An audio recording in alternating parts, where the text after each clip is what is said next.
গোপালগঞ্জে টুঙ্গিপাড়ায় লিফলেট বিতরণে বাধা দেওয়ায় পুলিশের উপর হামলা করেছে আওয়ামী লীগের নেতাকর্মীরা।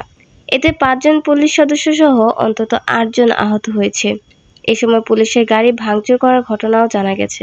শুধু তাই নয়, আওয়ামী লীগের নেতাকর্মীরা জয় বাংলা স্লোগান দিয়ে এক পুলিশ সদস্যকে ঘেরাও করে রাখেন।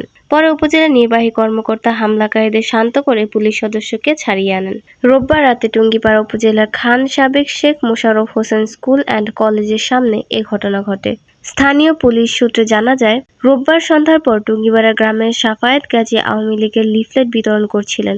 সেখানে গিয়ে সাফায়েত আটক করে টুঙ্গিপাড়া থানার একজন পুলিশ।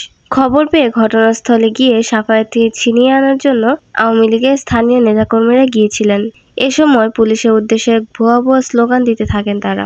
এক পর্যায়ে আওয়ামী লীগের নেতাকর্মীরা পুলিশের উপর হামলা চালায়, ভাঙচুর করে তাদের গাড়ি। পরে পুলিশ ও আওয়ামী লীগের নেতাকর্মীদের মধ্যে ধাওয়া পাল্টা ধাওয়ার ঘটনা ঘটে। এ সময় ৫ জন পুলিশ সদস্য সহ ৮ জন আহত হয়।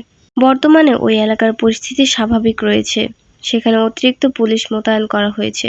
টুঙ্গিপাড়া থানার ভারপ্রাপ্ত কর্মকর্তা খোরশেদ আলম বলেন, এ ঘটনায় একটি মামলা হয়েছে। এতে ১৭৫ জনের নাম উল্লেখ সহ আরও ৩০০ জন অজ্ঞাতকে আসামি করা হয়েছে।